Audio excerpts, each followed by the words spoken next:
Um, in the second chapter of Genesis, God created peaceful abundance. What do I mean, peaceful abundance? Well, that's when God created the Garden of Eden. And in the Garden of Eden, God put all these different fruits and vegetables and said you can eat all these and they're beautiful to the eye. And you can eat from the tree of life. And if you eat from the tree of life, you'll never die, you'll live forever, and you'll be happily ever after. And then God put mankind and put man in there, Adam, and said, and I'm going to even give you a partner. So he put Eve in the garden. And the instructions were there. All of this fruit is yours. All of the things are yours. Just eat from the tree of life and you will have eternal life. Well, mankind, actually Eve got a little idea, so did Adam. They both bought into it. And they started shifting from the tree of life, which is really following their intuition, following their vision. They shifted from that and they shifted into appearances, how things look. And when they did that, they kind of left the garden and they just got into ordinary abundance as opposed to peaceful abundance. So if we want peaceful abundance, it's a matter of turning within, going with the tree of life, and it was given to us, but we just didn't follow it quite that way. So that's the nature of what God had to say about that. It was given to us, and it's just in the very beginning of the whole biblical tradition. Right in those first 2 chapters, there's abundance in terms of the cosmology of how we got here, physically, and the psychological aspects of how we return to God in a peaceful way through the 2nd chapter of Genesis, or the Garden of Eden.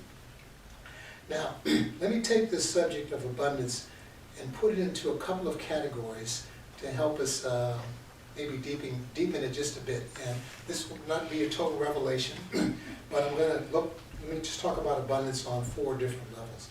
The first level, which is not a level we want to be at, and sometimes we might find ourselves at, is a level of no abundance, being unhappy, being depressed, being poor, being in poverty.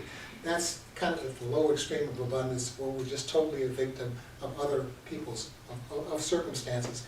That's the lowest level of abundance, is being in poverty. We move up, then we have what's called abundance, but I like to think of it as bad abundance. What do we mean, bad abundance? How can abundance be bad? Well, abundance is bad when, for example, and people do this, they can't help themselves. In fact, Thomas Jefferson said this: the rich tend to prey upon the poor, because they got money and the poor don't. So it's almost like a reverse Robin Hood. They got too much and we don't have enough. Also, it turns out that not too long ago, our Supreme Court had some new laws. And basically, the bottom line definition is that corporations are people. And so what that got to become, in many ways, is that corporations were treated like individuals. But the truth is that corporations, their job is to make money. And the more money they make, the better the corporation is. Corporations as an entity don't really have a soul. They're not interested that much in taking care of the hungry, feeding the poor, that sort of thing. Their job is to make money. So corporations aren't people, they run by people, but it's only run by the portion of the people that want to make money. So they don't really have a soul. And so anyone who's taking money from those that don't have, anyone who's skirting the law, or skirting the taxes, or even anyone who's robbing and stealing, they got abundance too. If you're in the mafia, you got a lot of money, but it's bad abundance. Now there's good abundance. What is good abundance? Good abundance is kind of abundance where you work hard and you make money because you worked hard. Good abundance is you have a vision and you follow that vision and you make funds because of that vision. So you put in the effort and you get rewarded for your effort. In religious science, we often have a thing called visualization. We have a thing called treasure mapping. That is very good abundance. You play by the rules, and abundance is created because you played by the rules, and you got the things and the stuff in your life because you worked for it and you deserved it. Very legitimate. Think of this legitimate abundance. Now there's one more level that's called peaceful abundance. It's a little bit different. Peaceful abundance is when you you don't even strive for things, you let things come for you. You say what you want, but you let things come from you. Instead of operating from a level of, I want to get this, this, and this, and I want to make it happen, it's like you're letting things happen to you rather than going out and making things happen. So peaceful abundance is something that comes to you through a state of mind, and your state of mind is simply, I am content with what I have enough. And so it's almost like a question of, and sometimes this comes up in discussion, would you rather have things to be abundant, or would you rather have a feeling to be abundant? Some people say, give me the stuff, then I'll be happy. Others say, well, give me the feeling. If I feel abundant, if I feel content, I have more than if I just have the things. It's kind of like something Jesus said, what does it profit a man to gain the whole world, but to lose his soul? Because usually when you ask someone how much money do they need, the honest answer for most people is, well, a little bit more than I got. So you never have enough. It's always a little bit more, a little bit more, a little bit more. It's just a way that it kind of works out. Now, bringing this to nearing a conclusion, let me talk about two paths to peaceful abundance. You maybe heard this before, maybe not. And one path comes from something that is in the New Testament, where this young rich man comes up to Jesus and says, good master, what must I do to inherit the kingdom of heaven, or to join the kingdom of heaven? Because that's where the peace is.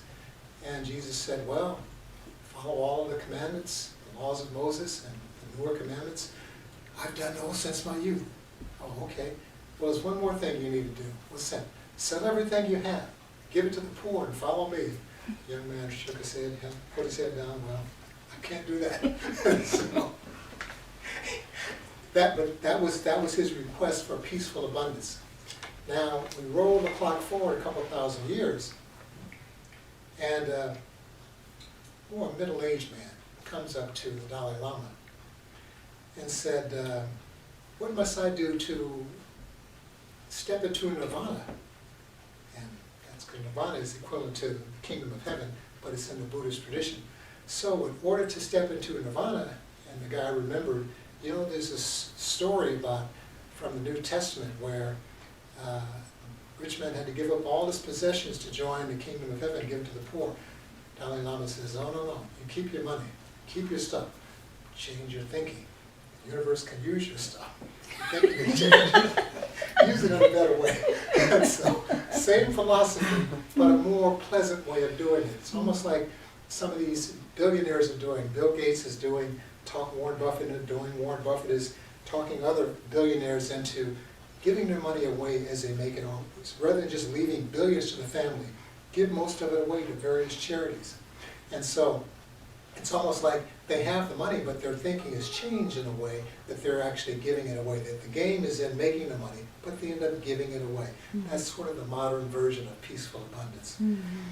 Now, let me end on the note of a little humorous story about thunder and lightning and this little girl. It's kind of a story of abundance, but it's here it goes. A little girl was walked home daily from school. And the weather was really, really bad one day. And her mom was questioning, her little girl walking home from school because there were a lot of thunder clouds, a lot of dark clouds, a lot of rain. And she always walked home from elementary school. But this one day, her mother was really, really, really concerned. And so she said, let me go out and look for her because it's so much rain and it looks so bad out. And there's so much thunder and so much lightning. Maybe my little girl's going to be hurt. Maybe she'll be struck by lightning. And so her mom gets in her car, and this lightning was coming down like a flaming sword. And her mother was very, very concerned. So she was driving along the road looking for a little girl. She saw her little girl coming. And the little girl was just smiling and laughing and jumping up and down. And her mother said, you need to get in the car and drive with me. Why are you smiling with all this lightning? She says, oh, God is taking an abundance of pictures with me, and I'm so happy.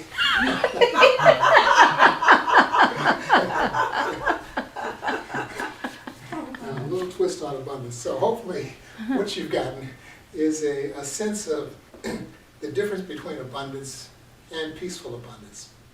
They're the same thing, but one is more internally generated. It comes from our sense of contentment, comes from drawing upon the tree of life, more than appearances, and it comes from what I like to say from my running days, that abundance comes from slow but sure, rather than the quick way, or as it says in the Course of Miracles, that instant abundance takes infinite patience. So just kind of not be in such a hurry, just kind of let things come to us. So with that, I'm going to invite you to go within with me for a moment of prayer,